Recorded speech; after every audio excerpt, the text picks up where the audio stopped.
Yes, guys and girls, welcome back to another YouTube video. We are back finally on the S13 content. The body kit has arrived from SD Aero in Ireland.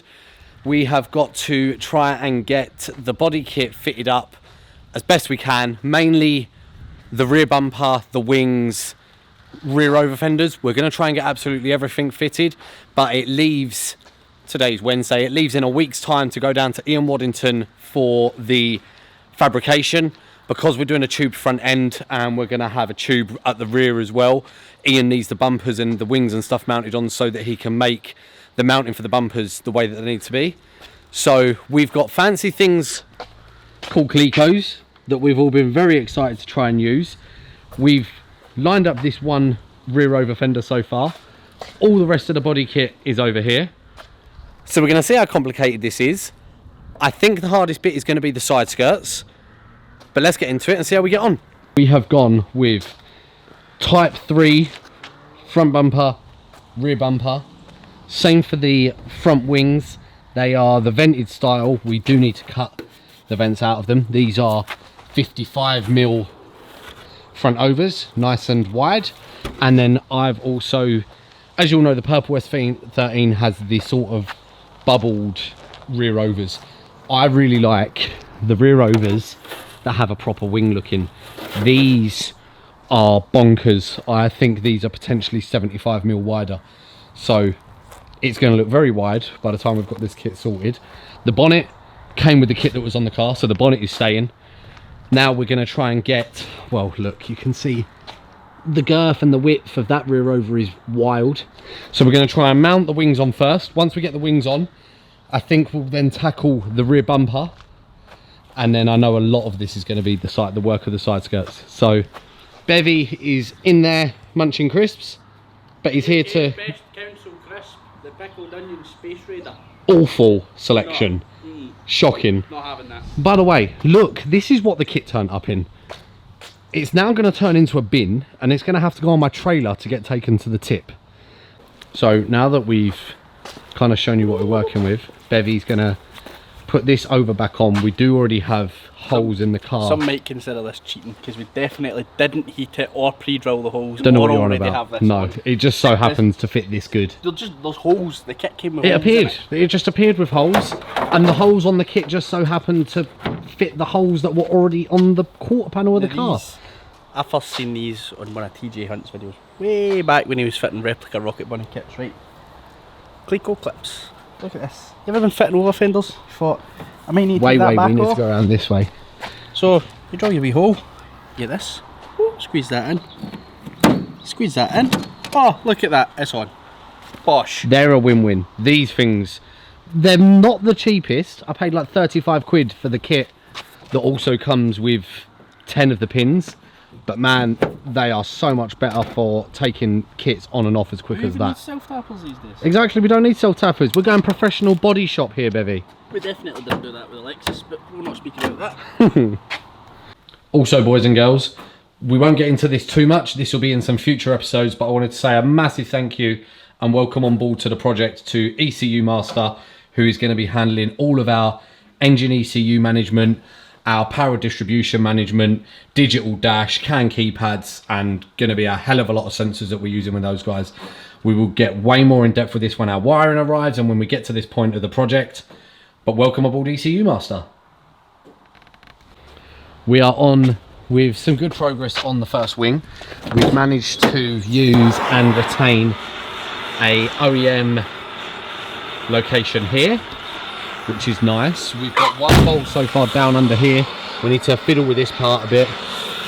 Bevy is doing what we need to do with manipulating the fiberglass with some heat. We are managing to get some OEM retention so far. Obviously, you can't really see it on this side, but all of this is coming out, so Ian is likely to probably chop from here forward. So the two that we have currently used are probably going to end up getting re-bolted and mounted into the tubing, but the main thing is for us to be able to get it so that it goes down in a good rough location of how we're going to want the wing mounting for when the car gets to Ian. Let him work his magic, and then we'll be able to sort of tidy up, make small adjustments when it comes back. But we're trying to get these as good as we can right now, mainly so that when he does the tube front end, he can get a real nice location and fit on the front bumper mounting up. Because although this is going to be a drift car, the show car kid will never leave me, and this has got to be as clean and as, let's pinpoint-ish perfect as we can get, until we run it into a wall for the first time, and then I'll probably cry because we've wrecked all this effort that we put into a body kit on. So we've got our skirt up and mounted. We've two under the bottom, one in the OEM hole here, OEM hole here, OEM hole here, and we've stuck a self-tapper here because, as we mentioned, the front is going to get chopped about here. But so far this fit is great. We've managed to get a test fit of a side skirt. We need to play with the door a little bit, but the side skirt fitment on the wing is sick. Round the back, we're going to need to heat this up, manipulate it a little bit, but it's all coming together nicely. It's weird how just putting a body kit on this car starts making it look a little bit more like a car, because I've shown Beck, her parents, my family, friends. This is, as I said in the first episode, this is wild in terms of I have never gone this bonkers with a car that I've bought a totally bare shell. And it's so funny when you get friends that come around, or family, and they're like, what are you doing? What have you bought? And they can't see the vision. But I'm just like, stick with me, give me 6 months and see what this turns into. And all the things you're going to see through each episode of what we're doing, I'll give you a little hint. The SR20 is not happening. The SR20 got sold. All my friends that have told me what we should be doing have definitely got into my head. We've bought a total different engine. You'll be seeing that one soon. We might even go and pick that up in the next episode. But man, how I know this car is going to turn out, I'm really hoping is going to be a monster. Isn't it? Great. What do you think of the new? What do you think of the new engine? Much better. I mean, SR good. What's coming? Better. SR not so good with me and clutches. Yeah, that's a you problem. Yeah, very true. I killed 3 clutches in the current SR that we've been driving in 2 months, and I thought there was something wrong with the car. Turns out I just put my foot on the clutch a little bit too much when we're going sideways. So hopefully we don't get that problem with this new setup. But in fact, throw some comments. Tell me what engine setup do you think we're going to go?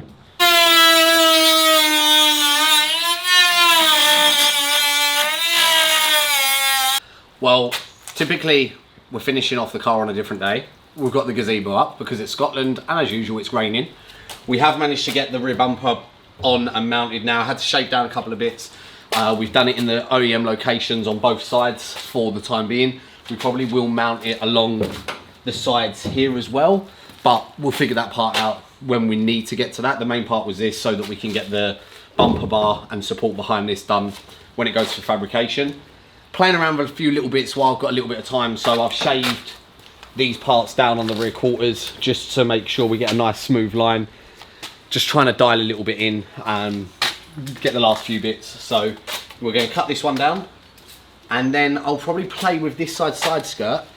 We're pretty much ready to go, because in 2 days time it goes. In true Steve fashion, we've slightly forgot to film an outro when we was dropping the shell off. It went 3 days ago. It is now down for fabrication, which is sick. Really looking forward to getting that back. That will totally transform how that car looks. And that's a big stepping stone done. Next episode, we'll be going to collect the engine. So we'll see if any of you did guess what engine setup we're going for. We've got subframes to disassemble and refurbish. We've got to sort of steering rack out. And more importantly, we can start stripping that new engine apart and getting some of the new internals that I've ordered for it into it. Things will start heating up now. It should start getting really exciting with what we're building. Let me know what you thought about this one. I'll see you in the next episode. Peace.